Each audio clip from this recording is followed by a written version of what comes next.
जय जय।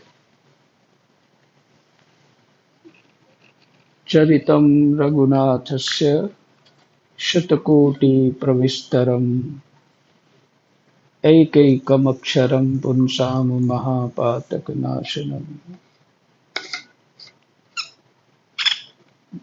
भगवान का 100 करोड़ श्लोकों में 100 करोड़ श्लोकों में वर्णन है। वाल्मीकि रामायण का ये श्लोक है। उसका एक एक अक्षर बड़े बड़े पापों को भी नाश कर देता है। तो भगवान का ये चरित्र जो सुन रहे हैं, अपार महिमा है इसकी।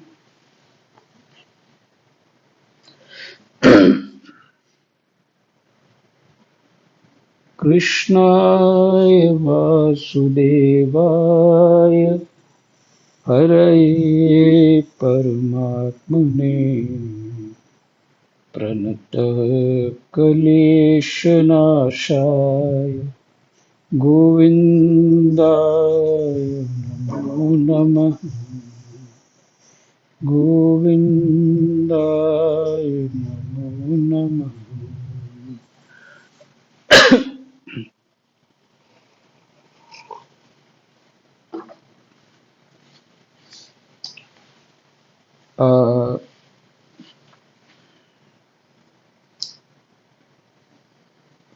कहाँ तक पाठ किया था हमने? मेरे को याद नहीं है। राजी 27 श्लोक तक हुआ था। ठीक है जी, धन्यवाद।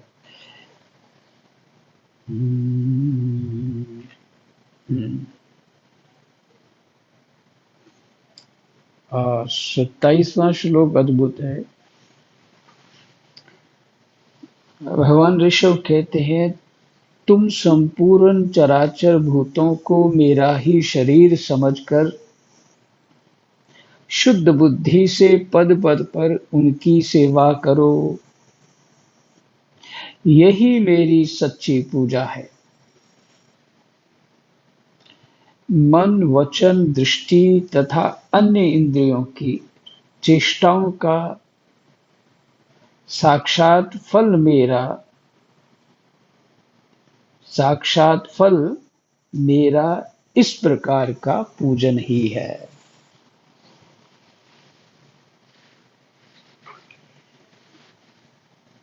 इसके बिना मनुष्य अपने को महामोहमय कालपाश से छुड़ा नहीं सकता।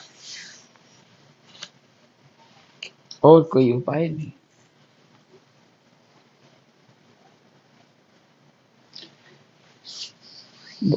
श्री सुखदेव जी कहते हैं, राजन, ऋषभदेव जी के पुत्र यद्यपि स्वयं ही सब प्रकार सुशिक्षित थे,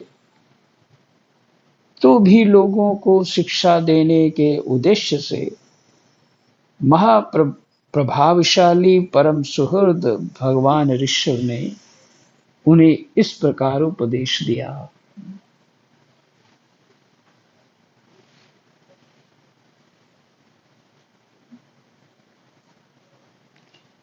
फिर इन शब्दों को थोड़ा चित्त में बैठाने के लिए पुनरावृत्ति कर लेते हैं। राजन कौन है यहाँ? परीक्षित।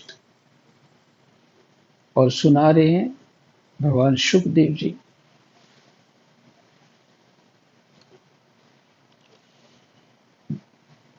जैसे ऋषभदेव जी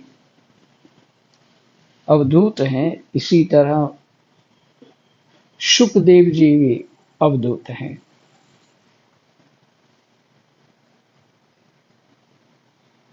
ऋषभदेव जी के पुत्र यद्यपि स्वयं ही सब प्रकार सुशिक्षित थे, सब प्रकार से सुशिक्षित थे, तो भी लोगों को शिक्षा देने के उद्देश्य से महाप्रभावशाली परम सुहृद भगवान ऋषभ ने उन्हें इस प्रकार उपदेश दिया। ऋषभदेव जी के 100 पुत्रों में भरत सबसे बड़े थे। वे भगवान के परम भक्त और भगवत भक्तों के परायण थे।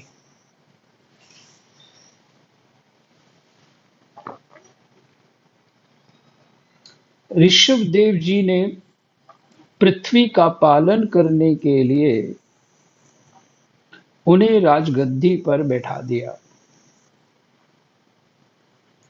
और स्वयं उपशमशील निवृत्ति परायण महामुनियों के भक्ति, ज्ञान और वैराग्य, परमहंसोचित धर्मों की शिक्षा देने के लिए बिल्कुल विरक्त हो गए।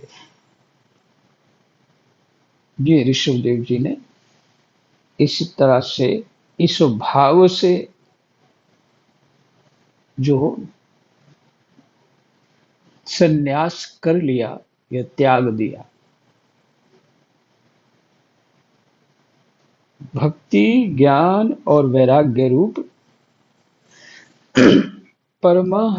परमहंसोचित धर्मों की शिक्षा देने के लिए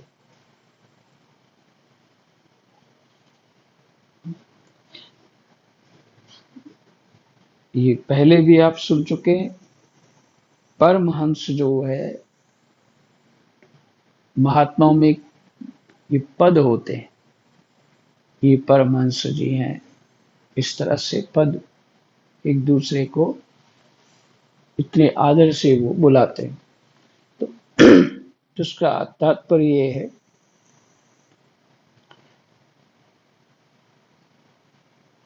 अपने विवेक द्वारा जो संसार के सार असार को समझ चुका है और भक्ति, ज्ञान, वैराग्य में जिसका प्रवेश है,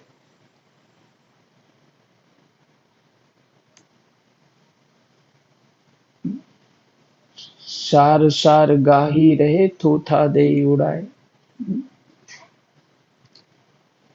तो ये हंस के अंदर जो विवेक होता है, दूध पानी मिला हुआ भी होता है।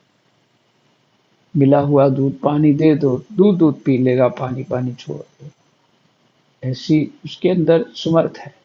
सभी पक्षी तो नहीं कर पाएंगे, नकलची तो नहीं कर पाएगा कोई, बगुला वगैरह तो नहीं कर पाएगा ना।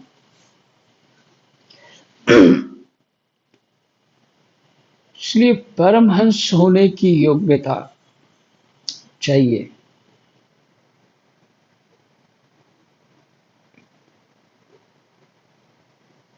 मैं जो इस बार भागवत जी का पाठ कर रहा हूं, ये कोई प्रवचन नहीं है, पाठ ही है। ये जो कर रहा हूं, मुझे बहुत लाभ हो रहा है।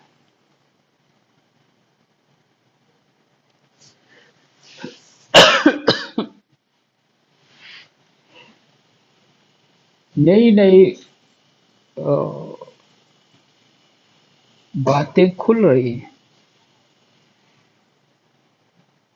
और इतना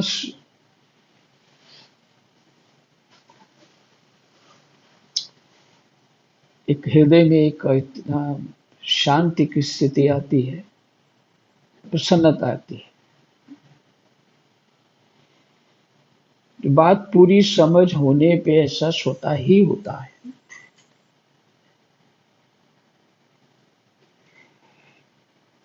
और जो श्रीमद् भागवत को, पुराण को,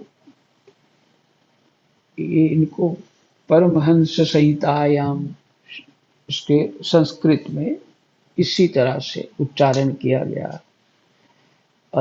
जब अध्याय के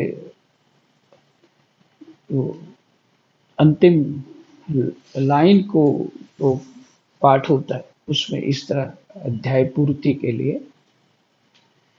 कि फला फला अध्याय और ये परम संहिता, तो परमहंस संहिता, तो ये है ही परमहंस संहिता, ये हमें परमहंस ही बनाएगी।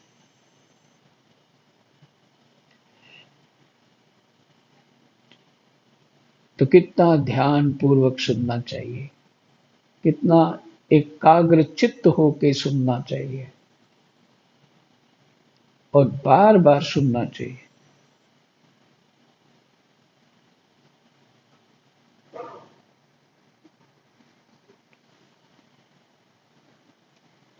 एक रिकॉर्डिंग है जिनसे मैंने पाठ सुना था, उनकी रिकॉर्डिंग मेरे पास है। तो वो वृद्ध हैं, जरा ठीक से बोल नहीं पाते, लेकिन उनकी बातें मुझे समझ आती हैं। तो रिकॉर्डिंग में समझ तो आ गया, पर उसको मैं 5-7 बार एक ही रिकॉर्डिंग को सुना और तृप्ति नहीं हो रही है, और बातें सरल हैं,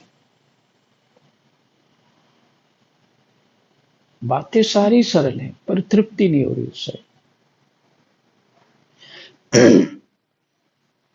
मैंने इसलिए बताया कि बार बार सुनना चाहिए, अभ्यास बना लेना चाहिए। ये दौड़ नहीं लगानी है कि पूरा पाठ जल्दी जल्दी भागवत पूरा हो जाए, बस हमें टिकट मिल जाए स्वर्ग की। ऐसा मन में कोई संकल्प नहीं, मेरे मेरे मन में कोई संकल्प नहीं। मेरे लिए पाठ करना ही भगवत प्राप्ति है,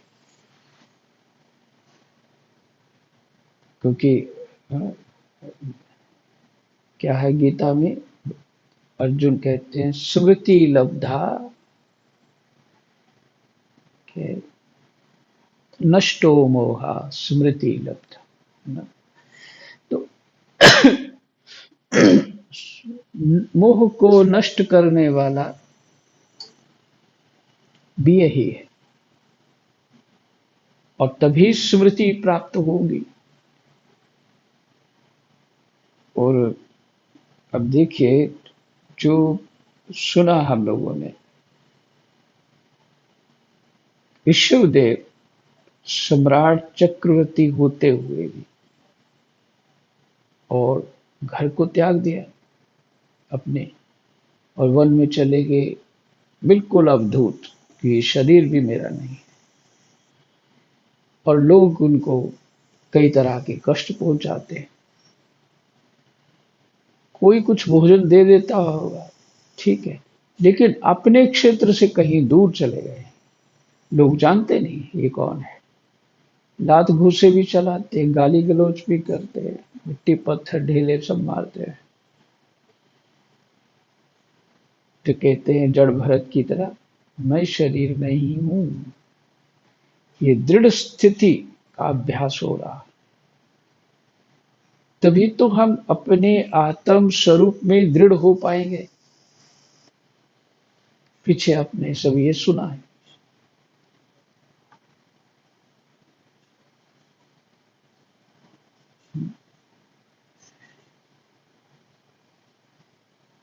पर सबको यहां तक पहुंचना ही है, सबको यहां तक पहुंचना है। भगवत कृपा होती है, अवश्य होती है। जीवों का कल्याण करना भगवान का संकल्प है, पर जो चाहेगा कि मेरा कल्याण हो, उसी को वो वस्तु मिलेगी।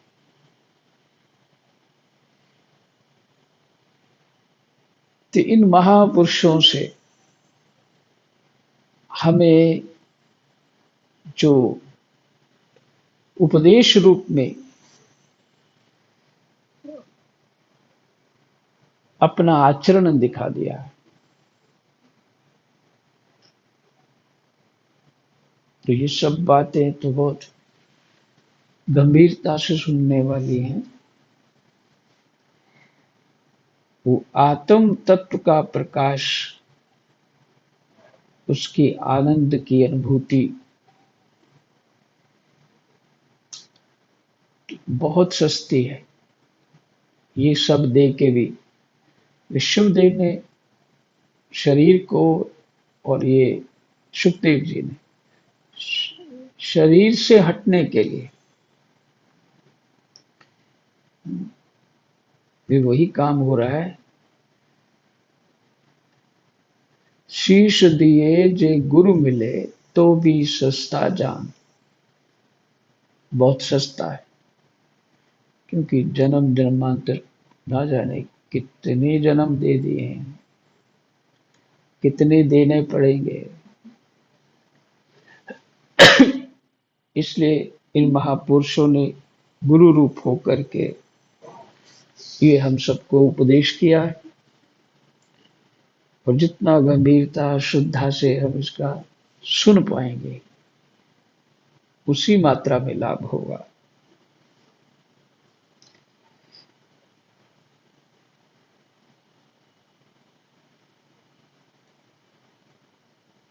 केवल शरीर मात्र का परिग्रह रखा और सब कुछ घर पर रहते ही छोड़ दिया। अब वे वस्त्रों का भी त्याग करके सर्वथा दिगंबर हो गए। उस समय उनके बाल बिखरे हुए थे, उन्मत्त का सा वेश था। इस स्थिति में वे आहवनीय अग्निहोत्र की अग्नियों को अपने में ही लीन करके सन्यासी हो गए और ब्रह्मावर्त देश से बाहर निकल गए। जो लोग हवन करते हैं तो अब वो एक हवन करना भी तो एक संकल्प से ही तो हवन होता है। तो उन अग्नियों को जो अग्निहोत्र करते हैं, फिर बाद में उन्हीं अग्निहोत्र कल्पना करते हैं कि अब मेरे शरीर में ही है। इस तरह की बातें हैं ये। तो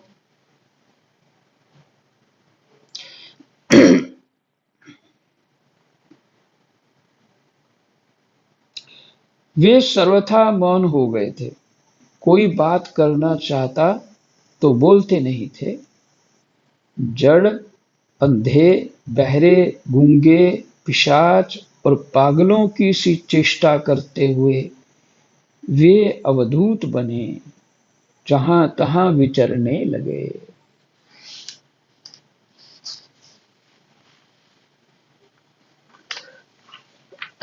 राम कभी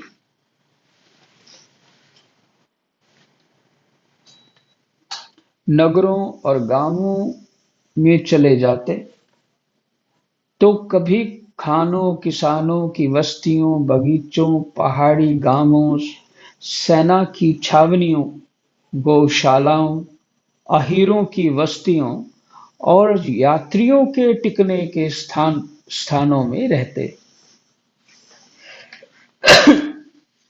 कभी पहाड़ों, जंगलों और आश्रम आदि में विचरते। वे किसी भी रास्ते से निकलते तो जिस प्रकार वन में विचरने वाले हाथी को मक्खियां सताती हैं, उसी प्रकार मूर्ख और दुष्ट लोग उनके पीछे हो जाते और उन्हें तंग करते।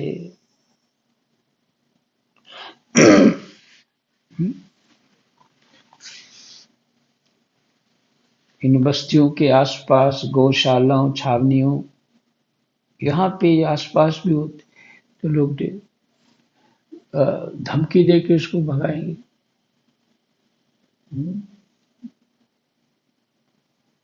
कुछ भी धमकी शब्द जो है, इन्होंने धमकी लिखा, लेकिन लोग क्या बोल सकते हैं एक दूसरे को, कैसे बोलते हैं, ये तो सब जानते ही हैं। इस तरह से उनको कष्ट देते।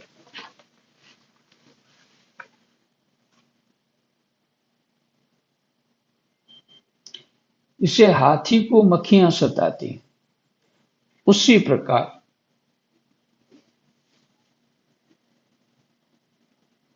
अब यहां ये बात है ना, हाथी को मक्खियों से कितना अंतर पड़ता है ये तो मुझे समझ नहीं है, पर हाथी को डंडों से पीटा जाए, कुछ भी किया जाए, कोई असर नहीं पड़ता, इतना जरूर पता है। और हाथी को महावत अंकुश लेके उसकी गर्दन के पीछे जोर से वो मारता है और वो घुस जाता है वो अंकुश, फिर हाथी को ऐसे कुछ पता लगता है, तो हाथी फिर आगे पीछे। तो इस तरह से हाथी की जो स्थिति है होती है, तो मुझे ये भाव लग रहा है कि हाथी को इन सब बातों से, इन मक्खियों से कोई फर्क नहीं पड़ता,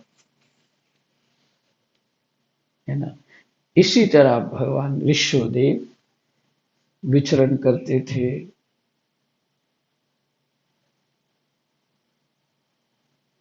उसी प्रकार मूर्ख और दुष्ट लोग उनके पीछे हो जाते और उन्हें तंग करते, कोई धमकी देते, कोई मारते, कोई पेशाब कर देते, कोई थूक देते, कोई ढेला मारते, कोई विष्ठा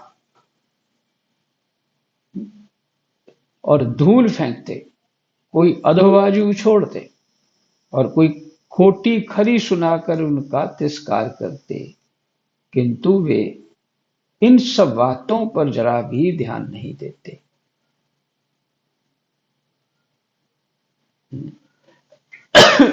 जो आत्म स्वरूप के इतने पास में हैं,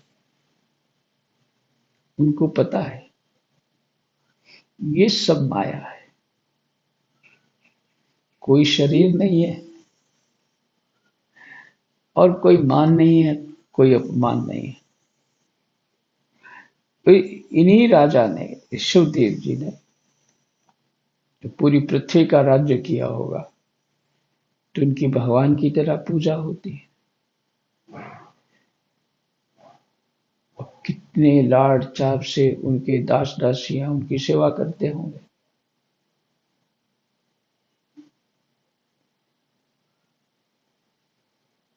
एकदम वो एक महात्मा बता रहे थे कि जो मक्खन निकाल करके घी निकाला जाता, वो तरीका था कि दूध की मलाई से कुछ ऐसा करते, फिर मक्खन बनाते, वो दही जमाते, मक्खन बनाते, और फिर अगर पूड़ी बनानी है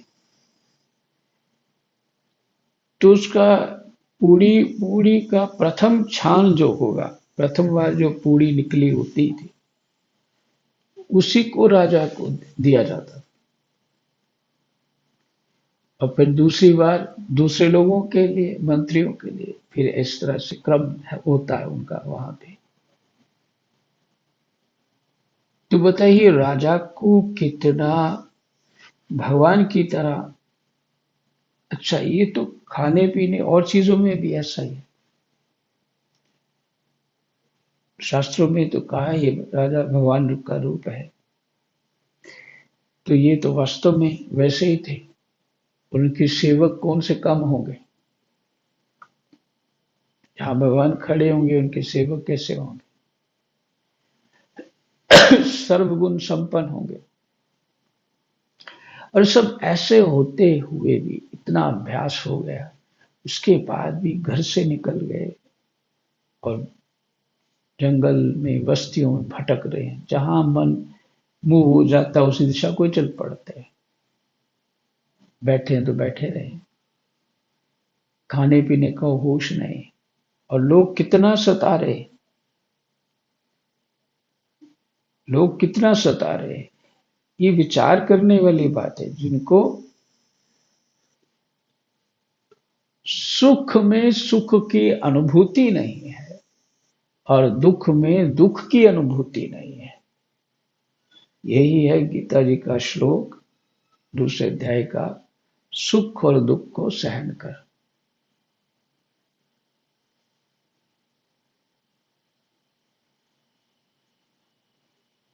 जो सुख को तो चाहता है पर दुख नहीं चाहता, वो तो कामना हो गई ना, वो आत्म स्वरूप को कैसे पहुंचेगा? वो तो शरीर को भोगना चाहता है, शरीर चाहता है।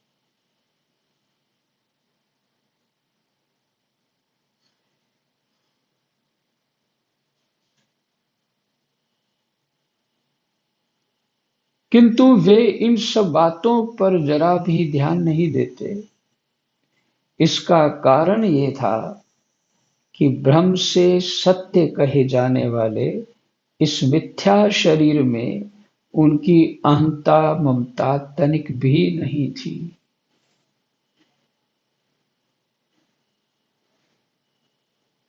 अहंता, ये मेरा है, ये मैं हूं, ये तनिक भी नहीं था। वे कार्य कारण रूप संपूर्ण प्रपंच के साक्षी होकर अपने परमात्म स्वरूप में ही स्थित थे, अपने स्वरूप में स्थित थे। कार्य कारण रूप जो जगत है, ये संपूर्ण प्रपंच जो जगत है, इसके वो साक्षी होकर अपने परमात्म स्वरूप में ही स्थित थे। और हमको ऐसा परमात्मा समझ ही नहीं आएगा, जो मार खा रहा हो, जो अपमानित हो रहा हो,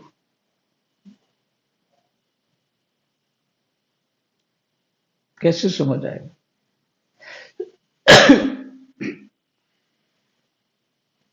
वो परमात्मा जो राज सिंहासन पे बैठा हो, वो भी समझ नहीं आएगा। और जो अपनी दुर्दशा में हो, वो भी समझ नहीं आएगा। हमको कौन सा समझ आएगा?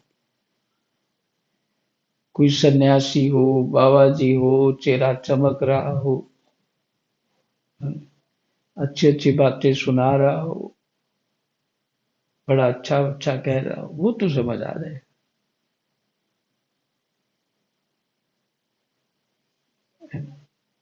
इसलिए एक बात ये, जब हम पाठ करते थे वृंदावन, तो ये चर्चा चलती थी, सिद्ध की सेवा कौन कर सकता है? जो सिद्ध हो वही सिद्ध की सेवा कर सकता है ना। सिद्ध की मनोवृत्ति क्या है, भाव क्या है, विचार क्या है, उसकी अनुकूलता देना, वो तो सिद्ध ही जानता है ना, साधारण तो नहीं कर सकता।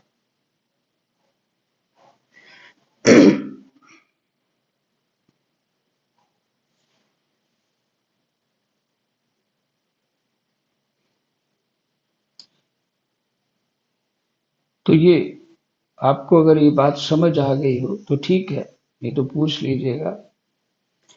एक तरफ ऋषभदेव भगवान, फिर से रिपीट कर रहा हूं, ऋषभदेव भगवान इतने पूरे विश्व के राजा, और दूसरी तरफ वो अवधूत होके पागल की तरह घूम रहे हैं, और लोग बहुत अपमानित करते हैं, मारते पीटते हैं, बड़ा दुखी करते हैं। इन दोनों स्थितियों में उनको कोई प्रभाव नहीं पड़ता।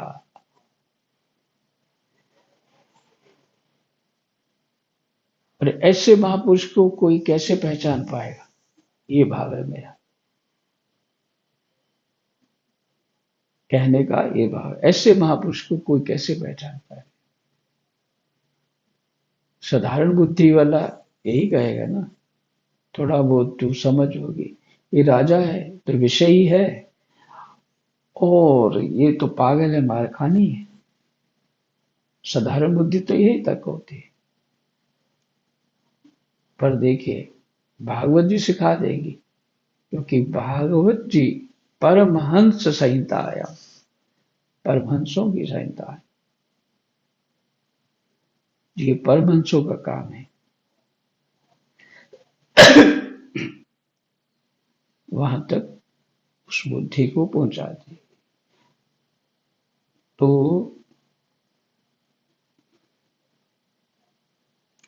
इसलिए अखंड चित्तवृत्ति से अकेले ही पृथ्वी पर विचरते रहते थे। इसलिए अखंड चित्तवृत्ति से अकेले ही पृथ्वी पर विचरते रहते थे। जय जय सीताराम, राधे श्याम, कृष्णाय वासुदेवाय, हरे परमात्मने, प्रणतः क्लेशनाशाय, गोविन्दाय नमो नमः।